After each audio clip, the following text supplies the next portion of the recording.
When you enter into retirement, you're no longer going to have that company paycheck coming in. Most likely, you're probably going to rely on investment income.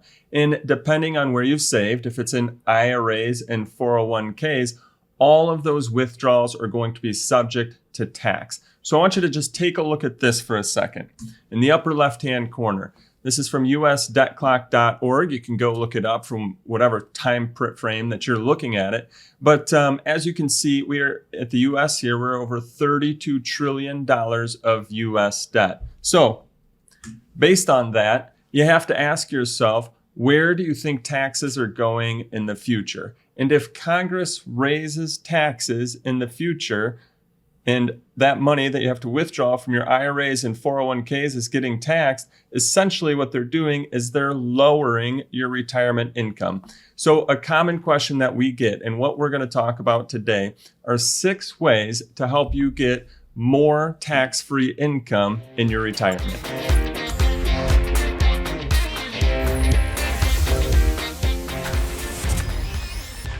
So I know what you might already be thinking. Is there really such a thing as tax-free money for retirement or to utilize in retirement? And the answer is yes. And we're actually going to talk about that in number 5. There's also ways to get tax-free money or growth from your primary home. We're going to talk about that in number 6. But as you might already be thinking, wait a second, there's no such thing as a free lunch. And there's some truth to that. A lot of times you need to pay tax up front, but what you're really striving for is tax-free growth on your money. And then that way you can take tax-free withdrawals in the future. So one of the ways to help get tax-free money, but primarily tax-free growth on your money for your future, is the Roth IRA or Roth 401k, contributing to a Roth. So some different examples here would be the Roth 401k, your Roth 403b, Roth 457. Here in 2023, they actually just started the ability that you can contribute to a SEP Roth account, or you can contribute to the Roth IRA. So making contributions to these accounts, yes, you pay tax up front, but then your money grows tax-free and you can make tax-free withdrawals in the future. So you pay tax up front. Let's just say you put in $250,000. Well, you pay tax on that $250,000 that you've put in over time. But if it grows to $750,000, well, that $500,000 of growth will be tax-free, and all $750,000 that you take out will come to you as tax-free withdrawals. Now, when it comes to putting money into these different types of Roth accounts, each one has different limits of how much that you can put in, and also they have income limits. So depending on how much you make, you may or may not be able to contribute to some of the different accounts. All right, number 2, and this one often gets overlooked. Let's just say you have a non-working spouse in your household or a spouse that's already retired. But as long as there's one spouse that's working, you can make contributions to the non-working spouse's Roth IRA. Again, this one often gets overlooked because a lot of times people think, well, the only person that can contribute to their Roth IRA is the person that's working. But as long as there's enough income coming in to be able to support this, again, all of these talk with your financial professional, your tax professional, but as long as there's enough wage income coming in by the working spouse, well, you may be able to then make a contribution to the non-working spouse or the retired spouse Roth IRA. A lot of time this gets overlooked. This and number 1, sometimes I find that people are just have excess money sitting in their savings account. That money is getting, the interest is getting taxed each and every year. All they need to do is just shift that over into the Roth accounts, utilizing number 1 or utilizing number 2. Hopefully, either of these help you out as more ways to get money into that Roth for that tax-free growth, future tax-free withdrawals. So as I mentioned in number 1, there are income limits to be able to contribute to your Roth IRA. So let's just say you surpass those income limits. Well, in number 3 here, I want to talk about additional ways to still get money into that Roth for that tax-free growth.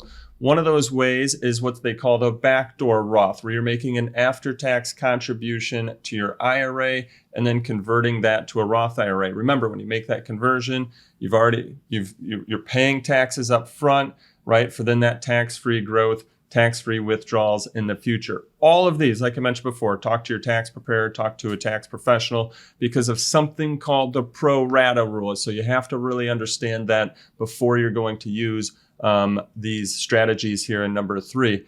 Also in number 3, again, you surpass those income limits. Maybe you can do the mega backdoor Roth contribution. That's something that you do through your 401k. You're making after-tax contributions to your 401k and then converting it over to your Roth 401k, or maybe they let you convert it out to a Roth IRA. That's one where you're going to have to talk to your 401k plan to see if they allow for you to do those after-tax contributions within your 401k plan as well as the conversions. But if you surpass the income limits to put into the Roth IRA, like we talked about in number 1, maybe these options in number 3 are additional ways to help you get some money growing tax-free for your future. Number 4 is the Roth conversion. Maybe like I mentioned in the introduction, you've saved a lot of your money into your IRAs and 401ks. None of that has been taxed yet. Maybe you think that taxes will be going up in the future or that Congress will be raising taxes in the future. You're worried about taxes going up. Well, one of the things that you could do is pay tax today on some or how much ever of that money you determine, right? So you're converting it from your IRA, pay tax today, put it into your Roth IRA. But once it gets into your Roth IRA, then you're going to get tax-free growth and then have those tax-free withdrawals. So as I mentioned, you pay tax today, but this is a way to get more tax-free growth and future tax-free withdrawals for your retirement. Before we get into number 5, the truly tax-free money for your retirement, I'm guessing if you're watching this video, reducing taxes is on your mind just like it is mine. And if so, you might find this helpful. We have a free guide to unlocking hidden tax savings opportunities. You can get it at lifemoneyshow.com/taxes. It's going to give you actionable advice and a checklist to utilize in regards to your situation, helping you to understand how you can reduce taxes. Most importantly, what it means is helping you keep more of your hard-earned retirement income and hard-earned retirement savings with you and in your pocket versus paying it to the IRS. lifemoneyshow.com/taxes. All right, number 5, the truly tax-free money for retirement. That is utilizing a health savings account or HSA. Now, you would have to have a high deductible health plan at your work. You'd have to be signed up for that high deductible health plan. But if you are, and they have an HSA, health savings account for you to contribute to, I highly recommend this. Reason is when you put money in, you actually get a deduction on your taxes. So money that you haven't paid tax on, you get that deduction. This is money that you can invest.